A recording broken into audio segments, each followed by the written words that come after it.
Dynasty the king. We are currently recording this, first of all, in person, in studio. We are here. First time ever. And Dylan, it's been an hour since the Chargers, Raiders, I don't know if you can call it a game, a massacre. We'll call it a scrimmage. But all I'm saying is like, however long it's been since the game ended has been a minute too long. Brandon Staley still has his job. We are currently on watch for the head coach of the Chargers to be fired. And listen, I'm not calling for anyone's job. I'm not here to say like, oh, it's so easy, or I'm criticizing. Well, here's what I am criticizing. That was the most embarrassing football game I have seen, not only this season, but in my entire life. More embarrassing than the Miami-Denver game? Way more embarrassing. I agree. Way more embarrassing. First of all, just getting into like the actual fantasy headlines, everyone thought in this game, the Raiders just held Minnesota to 3 points, right? The Chargers beat the Patriots a couple weeks ago 6-0. So we all thought this was a 10-13 kind of game. I doubt anyone other than Devontae Adams and Austin Eckler was started. We have some context with certain leagues, Yes. but in redraft, if you started, what's worse, in your opinion, in redraft? Playing against the Raiders defense, or you started the Chargers defense? In fairness, like, I can see the reasoning for doing so. They didn't have Josh Jacobs. True. Like, and like you said, they're coming off a week where they didn't score. No. So you're like, okay, well, Yeah, maybe. 100%. It's a Minnesota defense, not like the greatest defense in the league. exactly. And the Chargers defense have been playing well in recent weeks. So negative 10 points in a league I play in. To answer your question, it's got to be worse to have the Chargers defense because you did it to yourself. Yeah. Like that hurts. That's like painful. If you lose by anything less than 10 points, you did it to yourself. And that Yeah. That's going to be in your head the rest of the week. That is brutal. No, that's crazy, man. Easton Stick, here's what's crazy. We're looking at it. He finished with 23 fantasy points, 23 for 32, 257, and 3 touchdowns. If you just read that off, and you talk about this all the time, like turn on the tape. When you talk about a player, you have to turn on the tape. If you said, oh, this backup quarterback scored 23 points against the Raiders, that was a decent day. That was horrible. Like the box score and like what ended up happening in that game don't match up at all. It's just one of those weird games where fantasy can be. I could have swore he had like 1 or 2 fumbles. He did. He had 2 fumbles. There's nothing lost. accounted for on here, right? No, like, there's your stats 2. are saying the same thing. No, yeah, because I mean, listen, he scored 3 touchdowns, and once again, this is in 6-point touchdown scoring. So in 4-point, he probably had a much worse game. Sure, obviously with fumbles, but the only highlight I can say, like, this was such a weird, lopsided game. There's nothing for long-term value that I'm taking away. Not for me.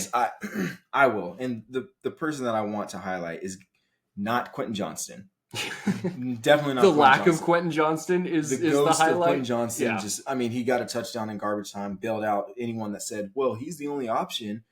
The 2 real for only 3, option, 23 yards and a touchdown. I don't even want to waste time on QJ. The real option when Keenan Allen is done and when Mike Williams can't ever get back on the field, it's going to be Josh Palmer. Yeah.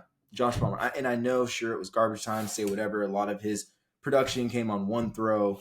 He went 4 for 113 and 1. I mean, the thing about Josh Palmer is he's proven that he can do this. And he does this pretty much every single time that Mike Williams is out or Keenan Allen is out and he's called upon to be the number 2. Well, he got a shot to be the 1. Like I said, garbage time, whatever, however you want to say it. He put up 21 points for you in fantasy, and you're stoked on that. I was trying to get Josh Palmer in pretty much any league that I was in before the trade deadline. Yeah. I don't know how everyone just loved him or if it was because I was going for him specifically, probably. But it feels like Josh Palmer is Zay Jones plus. I think that's the problem. It's always been because he's a name you follow in redraft because of the injuries you've talked about in recent years. It's always felt like in Dynasty, he's Curtis Samuel. He's like tell me the difference between Josh Palmer and Curtis Samuel in people's opinions. Obviously, 24 years old, only 2 years of experience. I get hey, maybe there's a path forward here, but he's always mentioned because, hey, the alphas, like the adults have left. Maybe like well, yes, but I think the difference is the potential for him. Like they drafted Quentin Johnston, they could draft another wide receiver this year. I hope they do for Justin Herbert's sake because Keenan Allen going on to his year 30. I'm pretty sure if he's not 30 already. His age 30 years. Yeah, no, I'll pull up his. You're 30 in the league. Yeah, dude. Keenan Allen's been doing it a long time. Age 30. I just see the pathway forward. Josh Palmer's proven he can do this, and I don't see why they would move off him. Josh Palmer's going to be there and has proven to be more concrete than Quentin Johnston at this point. And I get it, it's just 1 year for Quentin Johnston. Josh Palmer didn't have a great rookie year himself, but I just think Josh Palmer may be. He's already 31. Already at 31. Yeah. So, I mean, they've got to. Someone's got to catch passes. And we talk all the time about like bridge quarterbacks, right? Maybe Josh Palmer, he doesn't come off like your one. But he looks good too. Treat him like a bridge wide receiver until they find that next superstar. Because for fantasy purposes, you're right. I mean, he was back on the field.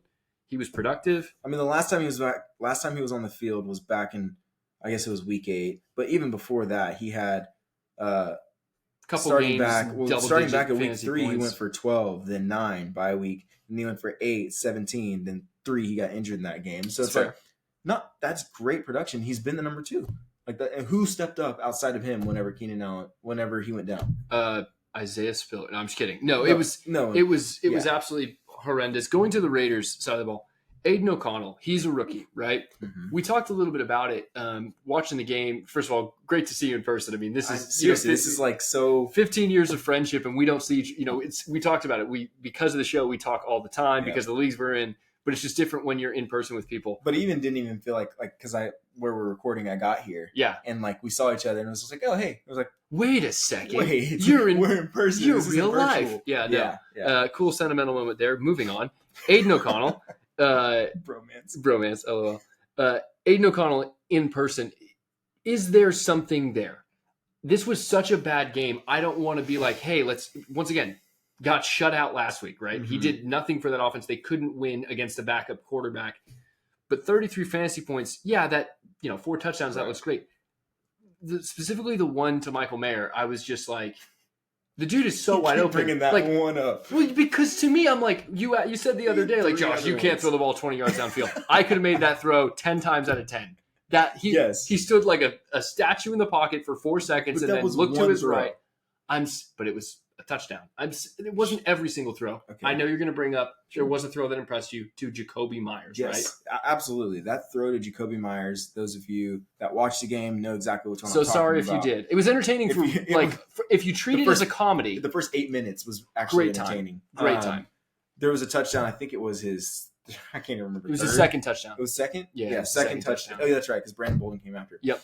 There was his second touchdown where he threw it to Jacoby Myers, and – I mean, he had to put that on a line and put enough air underneath it to where Jacoby Myers could only get it. And that ball was placed so perfectly. Jacoby Myers, outstretched hands, catches it, touchdown. It was a beautiful throw. You got to give the credit where it's due. And the one to Trey Tucker was good too. But here's the question. Has he done enough where the Raiders, who are now 6-8, they're going to be in a weird spot in the draft? Do they move up and take the guy? Or is Aiden O'Connell the new Davis Mills? Can he be a bridge quarterback for a year where it's a kind of a surprising rookie, a guy you didn't expect to start? Does he start next season as, the cheap quarterback one of the Raiders and you just hang on to Jimmy Garoppolo as the backup? Because free agency has not been kind to them, at least so far, when it comes to the quarterback position. The Jimmy Garoppolo experiment hasn't worked out. You probably don't want to risk that, but you don't have a good enough pick, in my opinion, to go get you're not going to get Caleb Williams or Drake May. You're not going to get a day one guy who can start. So it's Jaden Daniels, Michael Penix. Yeah, where they fall in the draft. If you get those guys, I mean, I don't know. It's really going to come down to what the Raiders want to do as an organization, if I'm being completely honest. Well, obviously. The Raiders are going to decide who's their quarterback. But we just don't know. I don't know that. But for dynasty purposes, take a gamble. Yes. Take a gamble. How likely is it that he's usable at the start of next year as a cheap quarterback? I would put the percentage at 80%. Really? Yeah. Because regardless, even if they take someone, like you said, even if they take I think Aiden O'Connell has proven that he can do well enough, and that's whatever system that they're running now. I think he's proven that he can do well enough. Why would they go if they don't need to? If there's a better player there, he gives you culpability. Culpability, and even if Jaden Daniels, it'll come down to training camp. But I think Jaden Daniels is the one that we keep using. He will probably eventually get the start, but I think Aiden O'Connell will be the starter come week 1 next year. 80%. You heard it here first. 80%. 100% guaranteed that 80% of the time it will be 60% of the time it works every time. Aiden O'Connell could start next year over Jaden Daniels. Trey Tucker, I want to touch on it real quick. Anytime you have a rookie at the end of the year kind of pop off, it's going to skew our belief next week. He is the first of the names I'm saying pay no attention. Not because it wasn't good and you shouldn't credit it toward him. Like, oh, that's cool. but the game is so lopsided. The game is so weird. 2 touchdowns, 3 for 4 on the receiving, 59 yards. I don't think you can take. I mean, listen, if he's for whatever reason on your dynasty waiver wire, which he might be in some leagues, he's certainly worth an ad at this point in the season. But I don't trust it moving forward. I don't think that this is a linear path for a young wide receiver. I think this is just a game that got out of hand, and every dog had its day, so to speak. Like everyone on the roster was happy. The best play to me was the defense with the one-handed interception. Yeah, I mean that guy that was incredible. Like even you saw Mark Davis just like mind blown. Oh my gosh! I got rid of Josh 60 McDaniels. points. Yeah. Literally, this is the best day ever. That was an incredible play. But for Trey Tucker, I mean, I think you're right. I don't think this is just a game. I'm not chalking it up as go get Trey Tucker. He's the next coming. I mean, he's a speedster. That's what he was coming out of Cincinnati. We knew that he was just this fast guy that was able to get open and stretch the defense. Yeah, exactly. He's doing exactly what DeAndre Carter is too old to do, and so he just came in to do that. Yeah, so worth rostering, maybe a spot start down the road. But you don't see it. If you don't see an early path. No. Now, if Devontae Adams, I talked about it last show. If Devontae Adams goes to Green Bay, and they use well, to go to your point, why not take a receiver instead of a quarterback? If you already have Aiden Dan, you're talking about the Raiders, in the draft. Yeah. No, why not take like Blake Neighbors if he's there, or Keon Coleman, or Keon Coleman? That's a good point. I mean, I'd rather put weapons around Aiden O'Connell. They've already rolled the dice and spent money on Jimmy Garoppolo. So, and Aiden O'Connell's played well enough, depending on how he ends the season. I mean, if I were Mark Davis, I would be like, let's just go get us a superstar wide receiver. You know, people might be noticing that right now we're not talking about how this affected our matchup or like our start-sit decisions. We're both out of playoffs. So this is just a lot of fun of us speculating on a team. We're genuinely like, let's think about all these players. Where should we speculate? Yeah, when you're out of playoffs, it doesn't matter. There are leagues we are in playoffs. And so if you had this, if you had players you were relying on in playoffs, I certainly didn't in any league, but Jacoby Myers. Yep. This to me is the most interesting name for Dynasty because you have a guy right in his kind of his age prime at 27. So 27 to 28, 29 for wide receivers, you can still be hyper productive. It took him a while to break out on the Patriots, right? If Devontae Adams leaves, which there's been rumors, Schefter's reported like it's all but a done deal that Adams is going to the Jets. Does Jacoby Myers step up as the number one target in that offense? I think Michael Mayer could also see an increased role. He's someone as a second-year tight end I'm interested in. But Jacoby is that weird win-now name that I believe will be a discount at the end of the season that if next year you want to make a run, you should buy. I'm not saying he's Mike Evans of this year or anything like that. No. But maybe he's what Tyler Lockett was last year for people. He's forgotten about. He's a little bit older. It's just not a great situation. I think Jacoby Myers, first of all, he threw a touchdown. He had 2 passes tonight. He did play quarterback in college, I believe. And so I know he played quarterback in college, but he's one of those players that it's like, oh, it's just Jacoby Myers. And if you had him in redraft this year, you're stoked. If you have him in Dynasty this year, you're stoked. But you feel like you're playing with house money. I think there's long-term value. If there's any Raider I'm targeting to compete with next year, keyword compete, it's Jacoby Myers. I think he's got the best mix of upside and current price value. Yeah, I agree. I think Jacoby Myers, I don't think he's one of those guys that's never going to actually be valued as he should. Yeah. Like you were saying. Therefore, you should go acquire him. He's definitely someone I want. The thing is even if, let's say, they don't take a wide receiver in the draft, they roll in with Jacoby Myers, Trey Tucker, and they bring in, whatever free agent. No one that we think is threatening to Jacoby Myers as the wide receiver 1. Even as the wide receiver 1, I think his upside is still a mid-range wide receiver 2. Yeah, no, I don't think if you're going to trade for him, don't expect him to be like Devontae Adams production. No, certainly not. Certainly not the case. But I think he will have his boom weeks. But I would more so rank him probably as a mid with the potential to have a high-end wide receiver 2 value. Totally, but tell me that at the end of the season, a late second isn't going to buy him easily. Oh yeah, easily. People be like, it's a great value. I think I sold him in Yacht Club for a second earlier this year. Yeah. But that was in season when he had a lot. I think he's going to go down in price even further. So it's a good value to attain. Last person I want to touch on, going back to the Chargers really quickly. I don't know if we talked about it enough already. Austin Eckler. He's cooked. We've talked about it. He's cooked. Right, but it's playoffs, and there's people who are like, is there one last run? I don't think he himself is fully cooked. I think his Chargers career is cooked. I think there might be a little juice left in those legs. Sounded weird. I think Austin Eckler might be spry enough to continue his NFL career as a professional player. And I think if he went to the right situation, like a Kansas City as like a third down, like a Jerick McKinnon type role. Kansas City. Talk about someone's value skyrocketing. Dude, if I'm Austin him, Eckler went to Kansas City. I'm angry at the Chargers. I would love to play them twice. Do you know what you did to my career? Not only did you waste it, you just completely embarrassed me. Let's say, okay, let me ask you this. Let's say you get through this week with Austin Eckler on your team. Do you start him next week?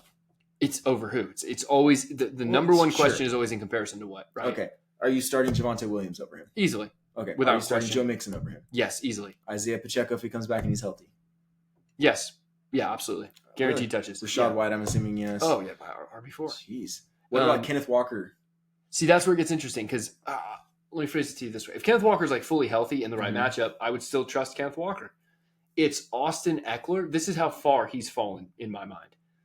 It's Austin Eckler or Antonio Gibson. Oh, no. No. If Brian Robinson is out. Antonio Gibson? Yeah, man. No, bro. Austin Eckler or Najee Harris.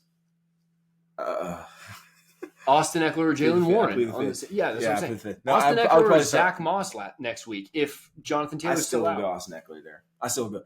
Unless I guess you're probably not rolling in like Javonte Williams. Here's the great news. With an Eckler, like especially if you lose out on playoffs because you started him, it's like, well, it was Austin Eckler. It was my first round pick. You know, heroes are made in the playoffs. If you had started Jerick McKinnon last year over most of these guys, you ran off into the sunset. Yeah, so, you just for dynasty purposes, if Austin Eckler has a good game or for whatever reason ends the season well, or the second that he signs, if he signs with Kansas City, maybe hold on to him. But if he signs somewhere where his value boosts, you got to move on. Right? What's the point? I agree, but what's the point of no return? When is it just like, you know what? Let him retire on my team. I'm going to take the chance. If it's a third, or if you're a toasted team and you have no picks and you're just competing and just riding out, like at that point, just hold on to it. No, but like, what's that right? Like, I would sell, if I can get a second for him right now, I'm doing it. A second, high second, I would say. Yeah. If I can get an early second, it's a running back. I think I would do that. Yeah. If I miss out on 1 or 2 years of a pass catch, if I miss out on 2 years of Jerick McKinnon, it's like, okay, great. But I think I'll do it. I'd rather be early than late because once he's cooked, you're not getting a third. Yeah, for him. And I wouldn't sell him. Like, to me, at some point, there's certain names I'm like, it's Austin Eckler. I'm not ever going to sell him for a third. I'll let him retire on my team. I'll literally let him retire. So, yeah, that's a fair point. Weird Thursday night football game. Shout out to the Thursday night football production crew for somehow sticking in it, continuing to fight through a difficult script. Seriously, Al Michaels. I mean, they were talking about everything Vegas at one point. They were talking about F1, the Vegas hockey team. My favorite point was the Raiders defensive touchdown where the big man picked it up, and they were like, "That was 17 miles an hour." They brought it back up later in the broadcast. He was like an F1 car. It was like it was. By the way, 17 miles per hour at 300 pounds, bro.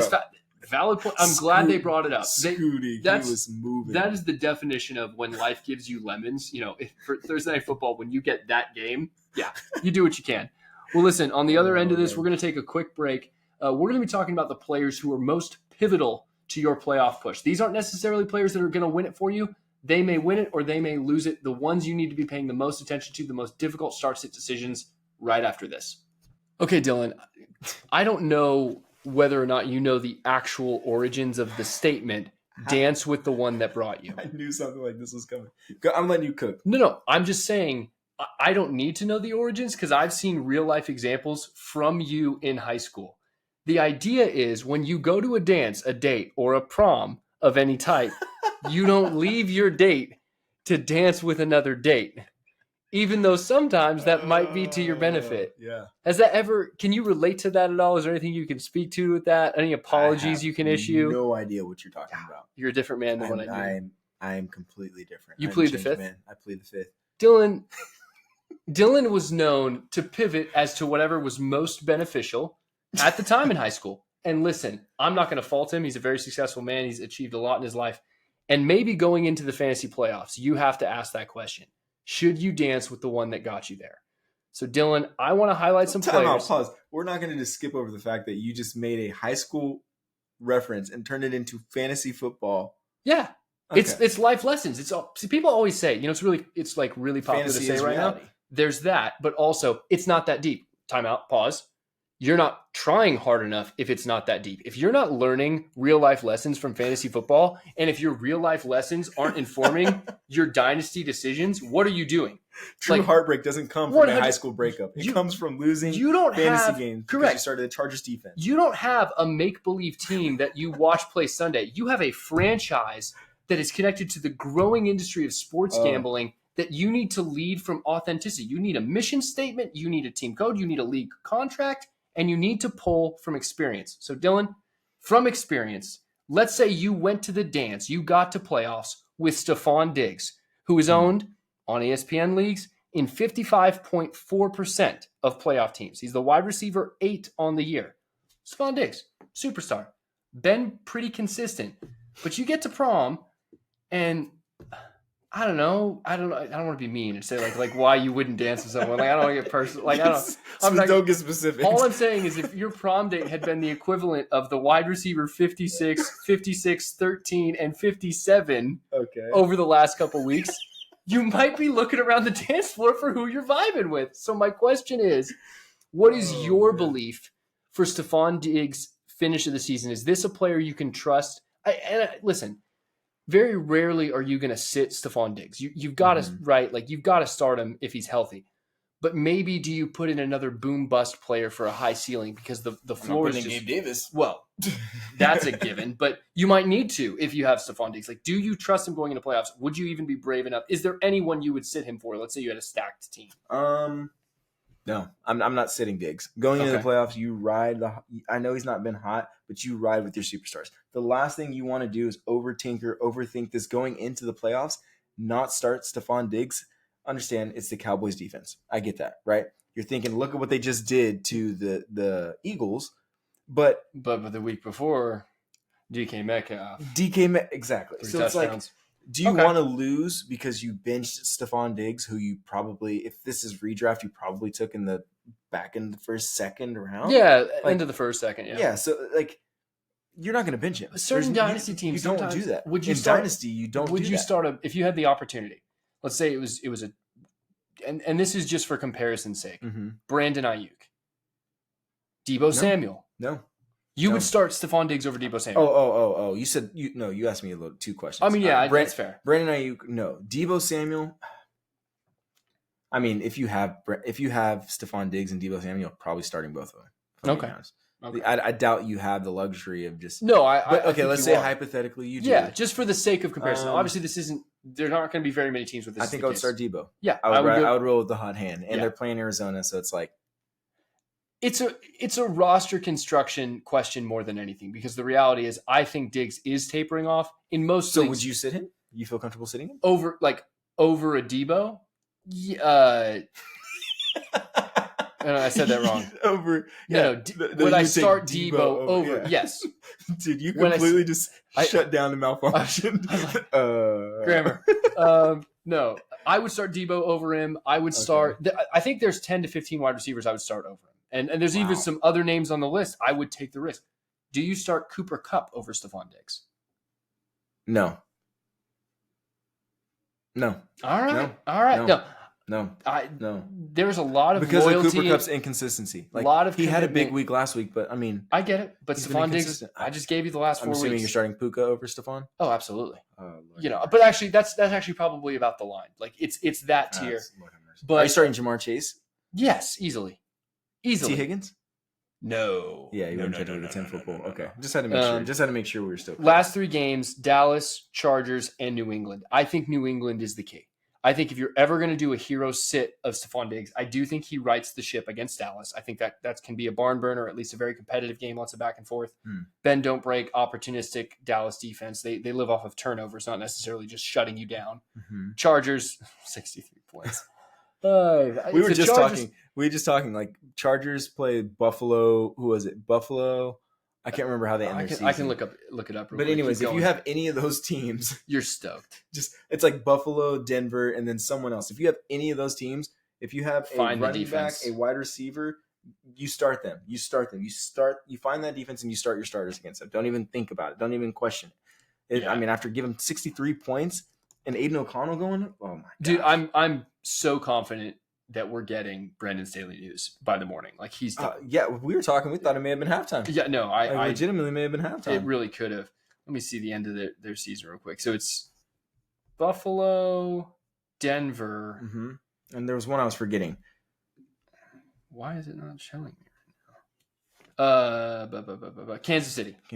That's what it is. But no, it's Buffalo and Denver the next 2 weeks. You're starting yours. Yeah, no, it's just Buffalo and Denver. That's why we were getting tripped up because of the end of the playoffs. Yeah. But either way, Stephon Diggs, I have questions and concerns about. I think we're seeing the end of an era in Buffalo. I love your loyalty and your commitment. I don't think that high school you would have had the same I just don't think you have the stones. Like, I would be pissed if I sit a Stephon Diggs and then I lose in the playoffs. Like, that's a good process. He's one of your best players. Yeah. It's the same thing with Austin Eckler, where it's like the running back position is a little bit different. And we haven't seen like the Bills offense taper off and shut down.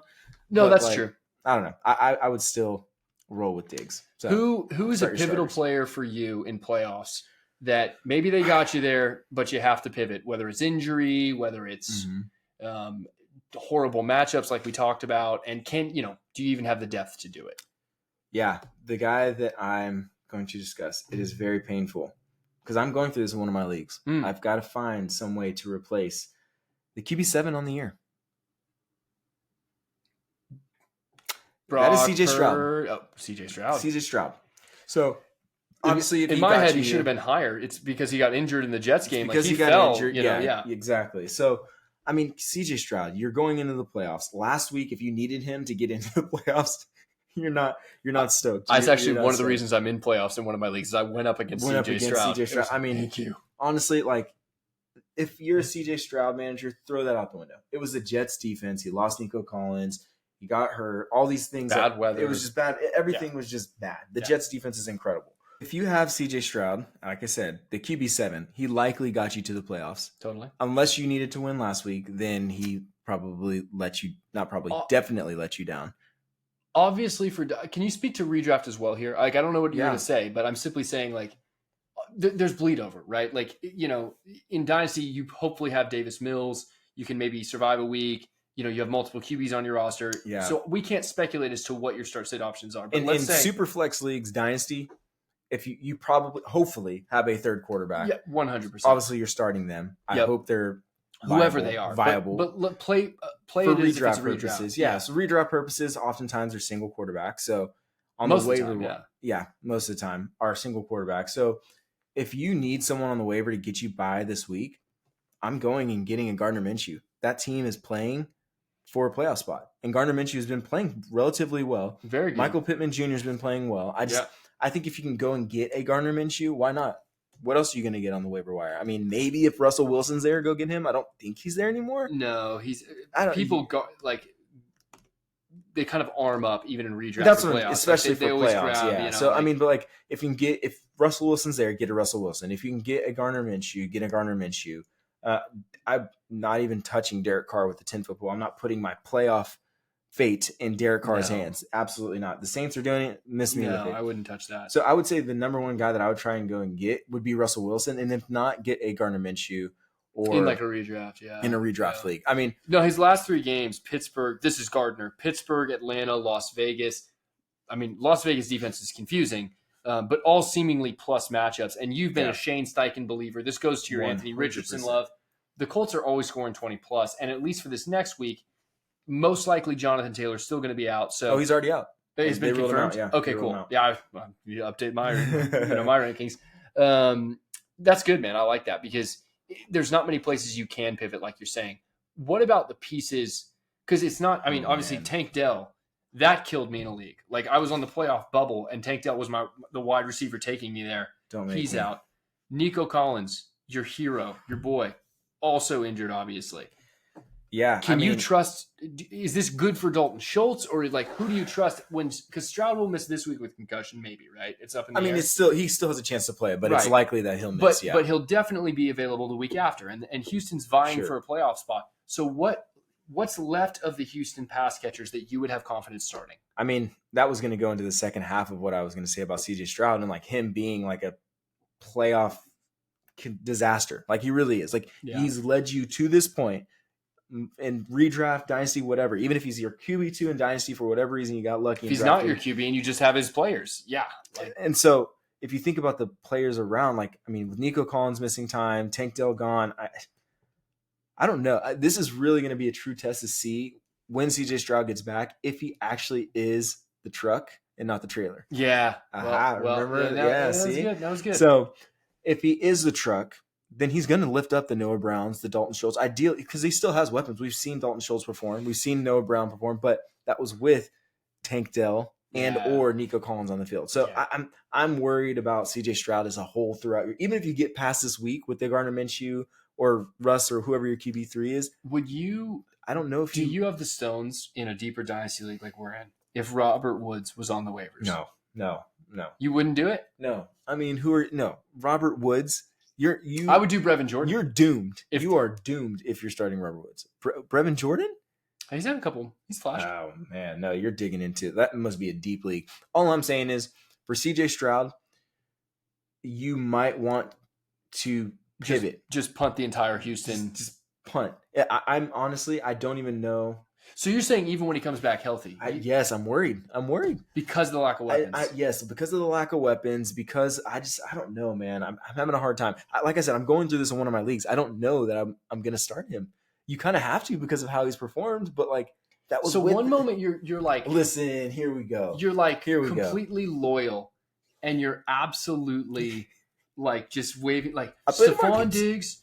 This is what I'm saying. Like this is literally like 10 minutes ago. It's like, listen, you cannot sit Stephon Diggs. He is what got you there. You don't want to go down with him on your bench. And now CJ Stroud. Here's what I want to know. Touche. How much of this is based on the pain of? Well, actually, you didn't ever have Stroud. You traded Dak. Yeah, I traded Dak away. Okay. Yeah, that was Mike Smith has both of those guys and is making his playoff push. The reality is I'm starting CJ Stroud. If I have a better option, sure. Like I would probably start like next week. Stroud comes back. Mm-hmm. Still doesn't have Tank Dell. Still doesn't have Nico Collins. Mm-hmm. Right?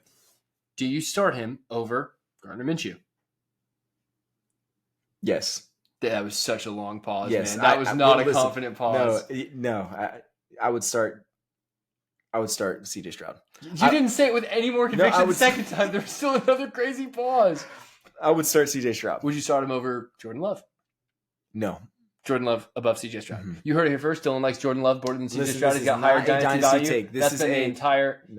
Dynasty has become redraft for the remainder of the season. Sure. Most trade deadlines, they shouldn't exist. Exactly. You're just playing matchups and you're just playing start sits. That's a good one, though. But I am starting Russell Wilson over CJ Stroud the rest of the season. I think it's wise. I like that. Not saying I'm taking Russell Wilson over CJ Dylan Stroud in would Dynasty. rather hang out with the Mr. Unlimited Danger Witch eating Russell Wilson over CJ Stroud. Not what I said. He thinks he's a cooler person. Who is the second person that you're rocking with or not rocking with in the playoffs? I think that, and I already kind of gave this man his flowers earlier in the year. I've talked about how impressive it has been for Mike Evans in his year, his age 30 year to put up another 1,000 yards. Mike Evans is in 52.4% of playoff teams, one of the most rostered playoff players. And in Dynasty, it's the same thing. You probably got him for cheap, or you weren't expecting your roster to get another great year of Mike Evans, and he came and delivered. And I am here to tell you, if you can sit him for Gabe Davis, you probably should. Not this week. No. Gabriel Davis. Here's my thought process with the Gabe Davis. It's been very consistent the last 6 weeks. It's been okay game, horrible goose game, blow up game. Okay game, horrible goose game, blow up game. You know where we're at in the cycle?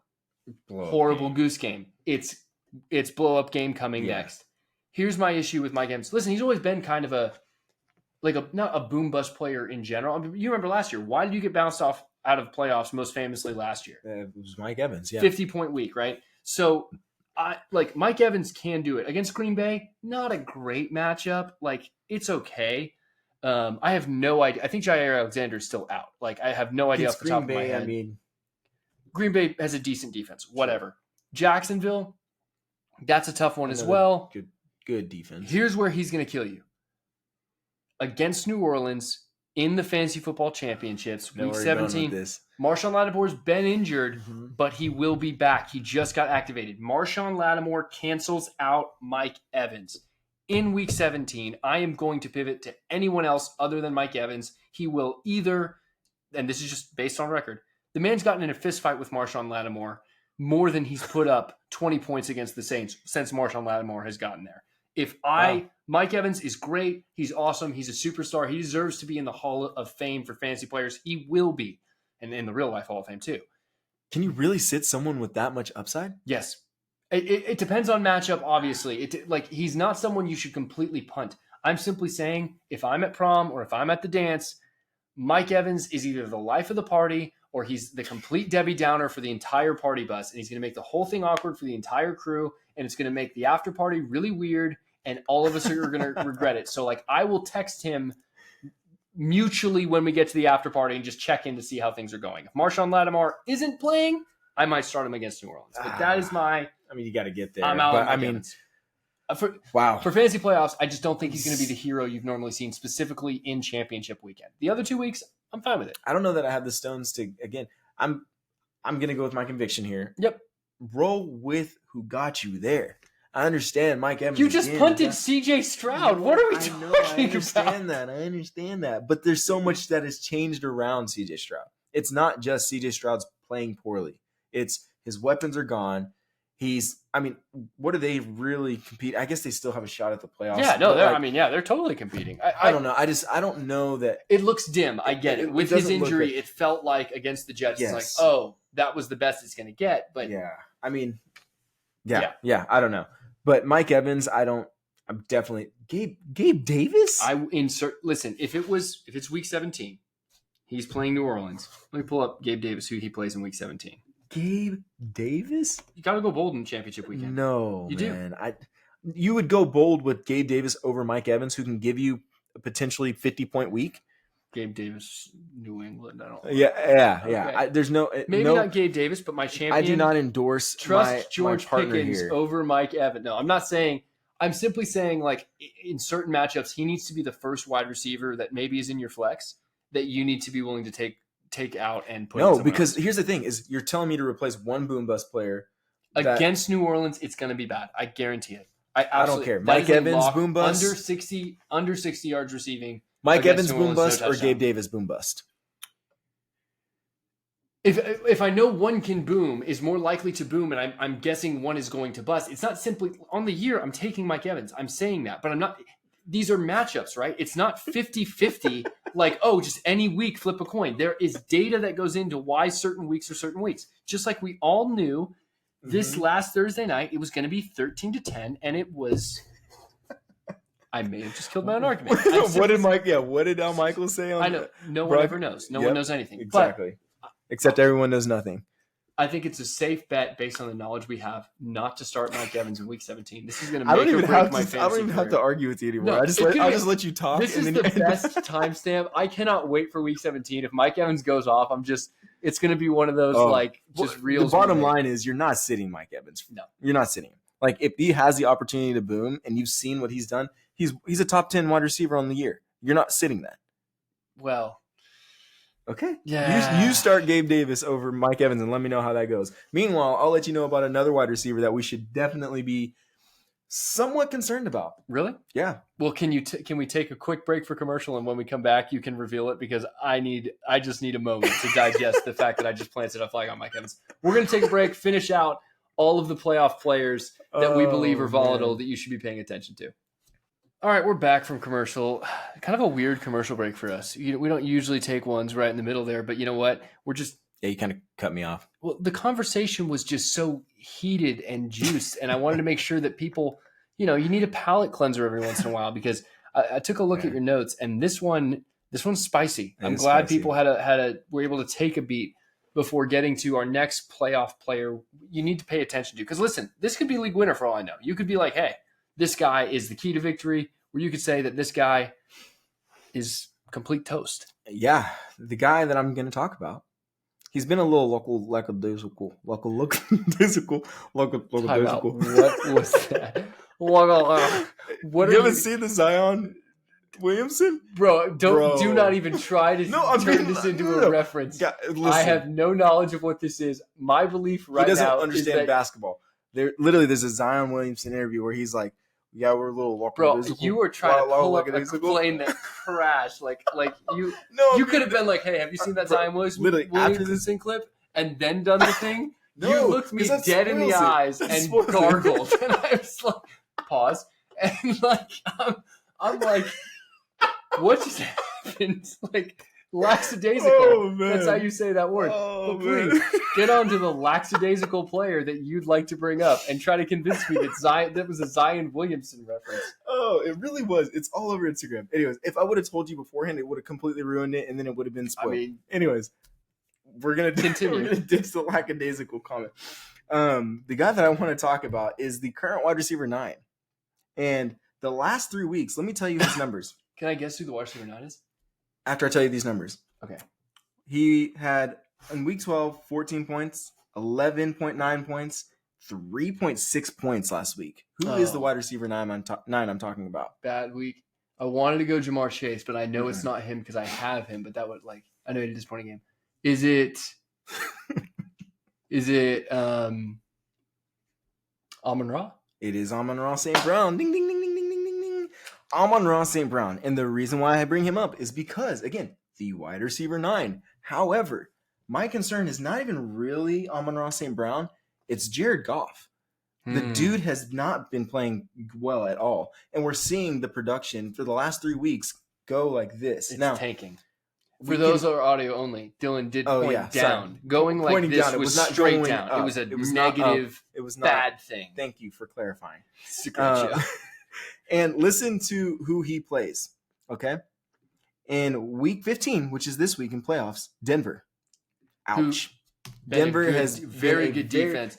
Miami forget how they started. Into a great team. Forget how Denver started. If you have matchups against Denver in the playoffs, be concerned about your players. Yeah. So Amon-Ra St. Brown, they're playing against Denver. Next week, Minnesota.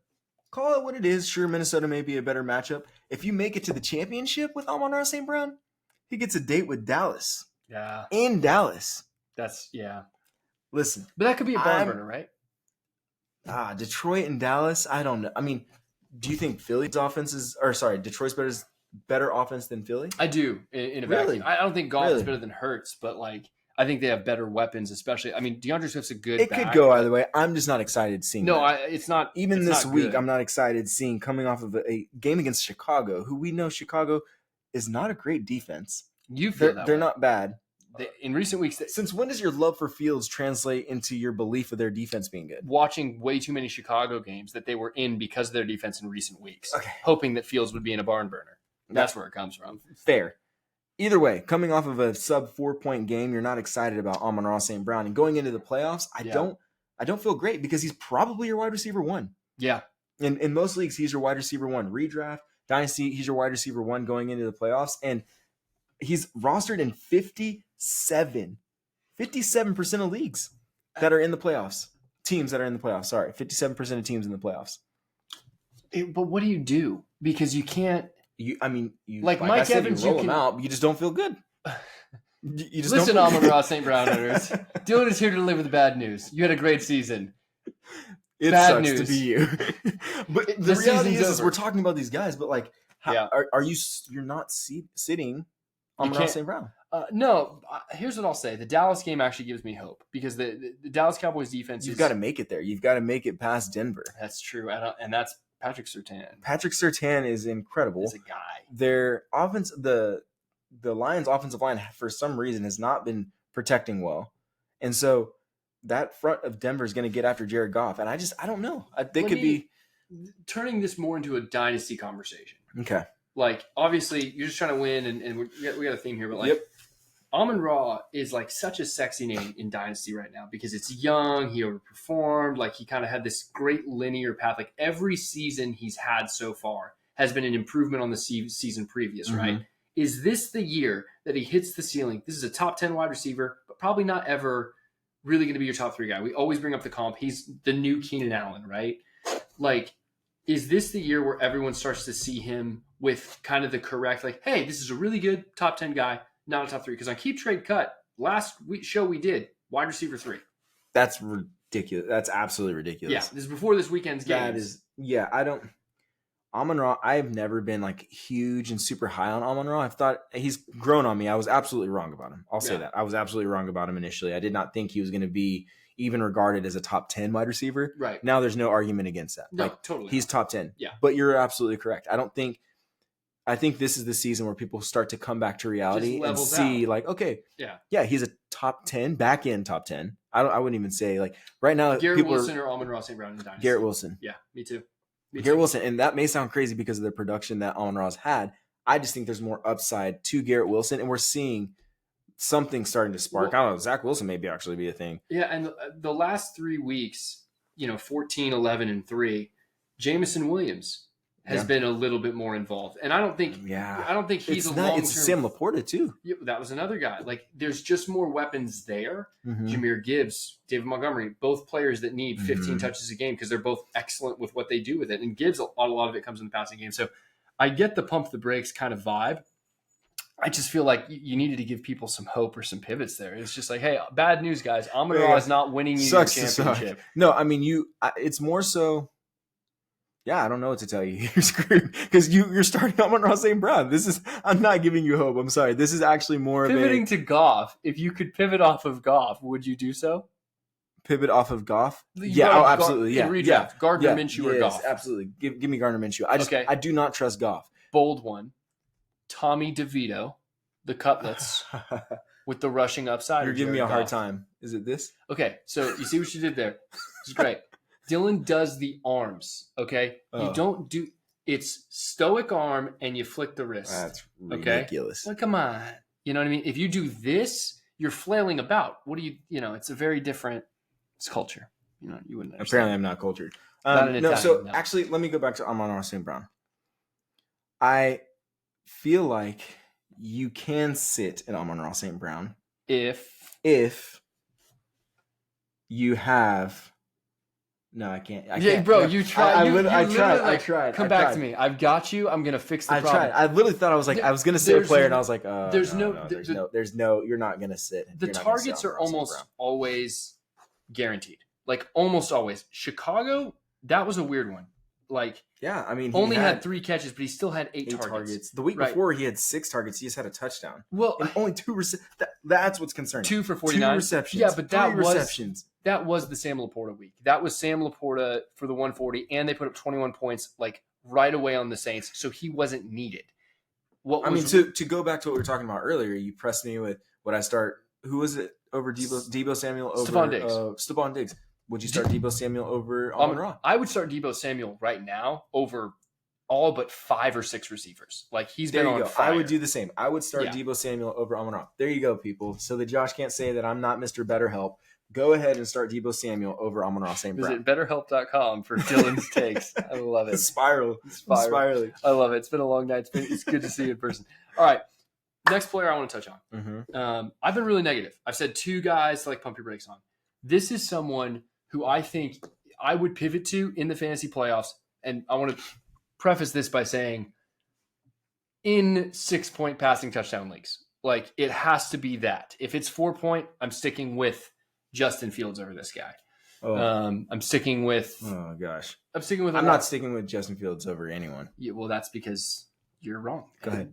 Justin Fields over Matthew Stafford. Okay. You want to know his finishes the last 3 weeks? Enlighten me. I had it pulled up. Over here, double checking your. Matthew Stafford. Honestly, he's played really well. I know because I played him. This isn't just to talk about Matthew Stafford. This is also to talk about Cooper Kupp, Puka Nacua, Kyron Williams. These are all guys who I believe can help win you a championship. So here's been Matthew Stafford's finishes the last 3 weeks. Quarterback 7, quarterback 8, and quarterback 5. The touchdown regression came in a positive manner. It's coming at the right time. You always want to kind of be with players and bet on teams that they get hot at the right time, and that has been the Rams. I believe they should have beaten Baltimore this last week in overtime. Baltimore's a very, very good team. They have a competitive schedule down the stretch. They play Washington, New Orleans, the Giants, all winnable games. Washington especially this week, playoff week, I'm salivating at it. But think about the players that are also supported by Matthew Stafford. A lot of these guys have been league winners already. They've gotten you into playoffs. Puka Nacua is on 59% of ESPN bound 59%. playoff teams. 59% rostered by playoff teams. Higher than that, Kyron Williams, obviously, 60.5. And I understand it's the ground game, but Kyron Williams catches the ball really well, too. And if the offense as a whole is moving, there's more scoring opportunities. And then Cooper Kupp had a resurgence this last week with 8 catches, over 100 yards, and a touchdown. These are all players getting hot at the right time because Stafford is getting hot at the right time. If you have Matthew Stafford, I would start him over in 6-point touchdown. I would start him over Jordan Love. I would start him over Jared Goff, as we already mentioned. Yeah. I would start him over Geno Baker. I'd start him over Stroud. I'd start him over Stroud. Yeah, no question. And Lamar Jackson, even depending on next week. Lamar Jackson's not. Trevor Lawrence, I'd start him over him. Brock Purdy. Trevor Lawrence hasn't been playing bad, even though he had a 3-interception game. I trust Stafford more because the yardage has always been there. The offense has always been there. That sounds so gross, but I can't disagree with you. Yeah, I mean, just the last 3 weeks alone, 7, 8, 5. It's similar to how Dak caught fire. 7, 8, 5. Remember how Dak started the season? Yeah. Awful. Not to rub salt in the wound. You traded him away, and you were right. Like you were right to do so. We don't talk about it enough based on the information you had at the time, but you also have to recognize trends. Sure. When they're happening. So I think Stafford is a league winner, and more importantly, so many of the Rams pieces are going to be league winners for a lot of teams. Yeah, I actually don't disagree with that. I think I know, surprisingly. Anytime I can sneak in your love for Puka Nacua, it's like it's like I'm leading you to the light. No, this is not a pro Puka Nacua. This is a pro Matthew Stafford. The dude is balling for no reason. Like he's just not for no reason. He obviously wants to win. He's 35 years old. Who knows how much longer he's going to be in the league. Very true. Injury prone. The dude's hobbling. He throws a pass and gets wrecked every time he throws downfield. I don't know how he stays in the game, but he does. He gets destroyed every single time. But I mean, you talk about the last 3 weeks where he finished 7, 8, 5, 4 touchdowns, 3 touchdowns, 3 touchdowns. Yeah. Like that is. And frankly, sometimes in playoffs, all you need is 250 and 2. You're almost but looking the like Washington this week. If you have Puka or Kupp, you're starting him. You're firing him, unquestioned, because they're playing Washington. Washington's pass defense. It's been one of the defenses that you target every single week. Absolutely. And playing Watch is going to be the week that Stafford craps the bed for no reason. Well, Kyron Williams. I will say this: Kyron Williams could have 5 touchdowns on the ground. The Washington defense is just bad. But I mean, it's still going to be a shootout because Howell is still doing his thing, right? Yeah, you'd hope so. So I like that a lot. I think if you have him, you're starting him over the likes of C.J. Stroud probably. I would start him over Jordan Love for playoffs. Jordan Love, my champion. Justin Fields. Yep. Not for this week certainly against Cleveland, even with the rushing upside. Yeah, I'm going Stafford over Field. Yeah, I mean, but Kyler Murray certainly. He's got Washington. I am a little worried, honestly, about New Orleans. Like New Orleans' defense is pretty good. Yeah, no, and you can pivot there, but even just in this first round against Washington, this first week, it's a smash start. Well, and that's the key in terms of the gamesmanship, right? Like you've got to we got to remember, not everyone's guaranteed the first 3 games for playoffs. Yeah. And I know I'm just being a little bit hypocritical because I'm like Mike Evans in Week 17 against New Orleans. Exactly. Yeah. But like in round 1, if you're going to be a hero, bold take. Would you start Jalen Hurts or Matthew Stafford? Jalen Hurts. Yeah, you're going to stick with your studs there. You have to. Yeah, I mean, you're not getting cute with that. Like, you're not going to. Would you sit Patrick Mahomes? Yeah, absolutely, easily. For Matthew Stafford? Easily, Matthew. Easily. I would have a harder time sitting Brock Purdy than and that's not an indictment on Mahomes. That's an indictment on the Chiefs' offense as a whole that we've talked about. Like Mahomes is having a rough year for fantasy, his worst year for fantasy. I mean, he can't throw a touchdown pass without Kadarius Toney either dropping it or being offsides and ruining it for him. So, like, I just think that's fair. The Rams are getting hot at the right time. Also, the Chiefs' defense, I think, is better than the Rams' defense. So, Stafford's a league winner. Puka Nacua is a league winner and a long-term dynasty asset that you need to buy into. He's long-term as Matthew Stafford is, and that's about it. Okay, define that. He's as long-term as Stafford. He's as relevant as long as Stafford is there. Is that what you're trying to say? Yeah, as long-term. He's as long-term as Matthew Stafford is. Okay. Does that make sense? You're wrong, but okay. No. Okay. Do I need to put it in like a Clash of Clans reference for you? Oh my gosh, you're just going back to the well of like Clash of Clans. You're nerdy. Like we've never. Speaking of Patrick Mahomes. Whoa, are you going there? Is that your next guy? No, but I'm actually ending on a high note. Okay. I'm ending on an optimistic note, and it's not Patrick Mahomes. It's Travis Kelce. I've come on here and I've somewhat slandered Mr. Kelsey's name. And Mr. Kelsey, I know you're listening to this. I'm sorry. I have not meant to disrespect you. I know that you're an incredible player and you're a guaranteed Hall of Famer, one of the best tight ends to ever play the game.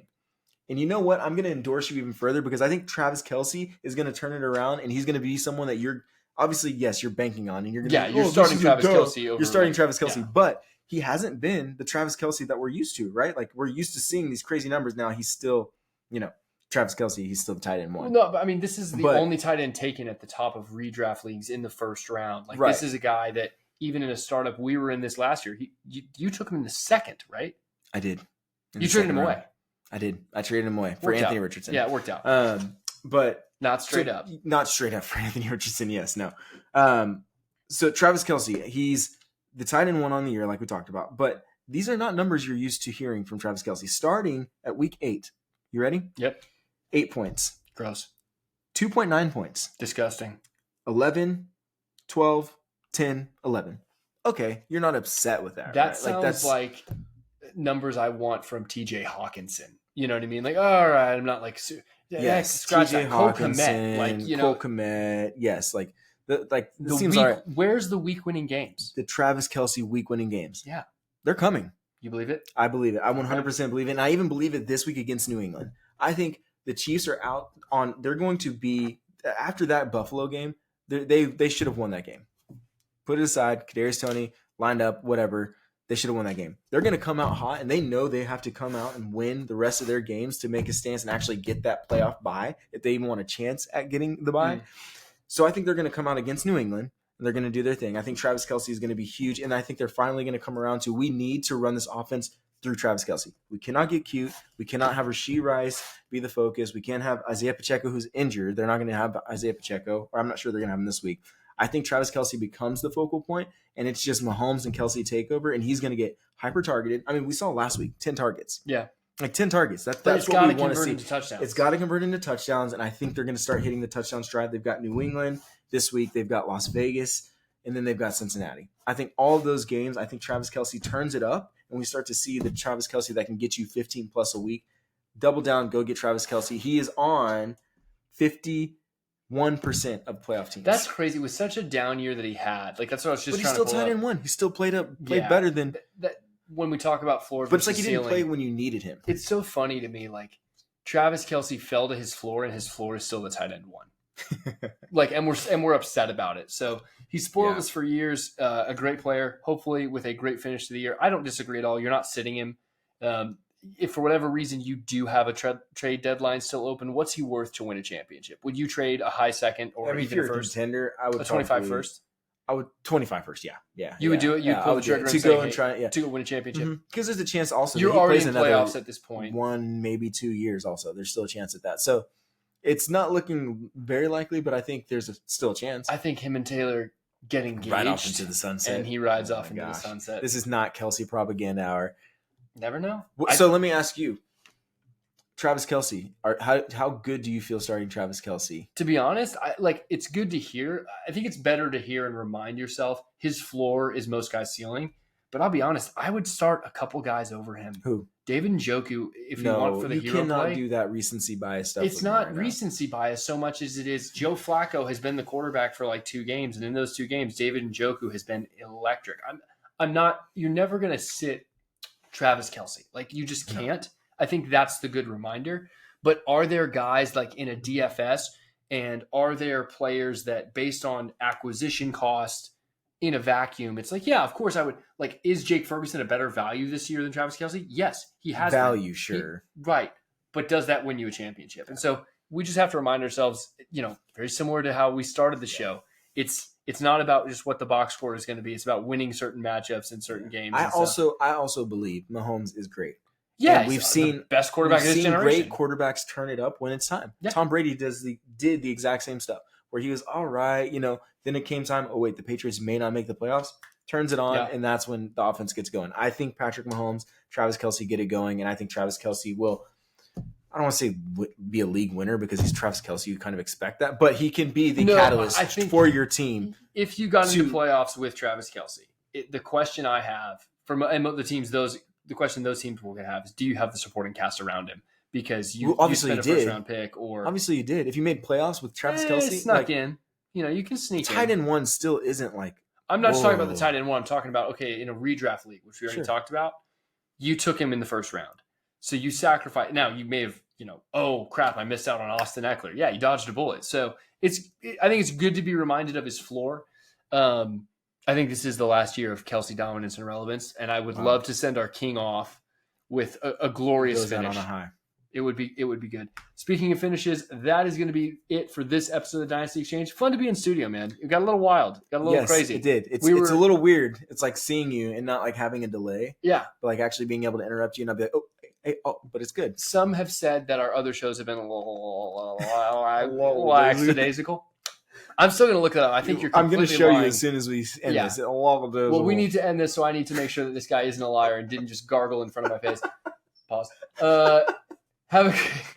Thank you for listening to another episode, and good luck on all of your playoff teams. And if you're rebuilding like us, just enjoy the ride. Dynasty the king.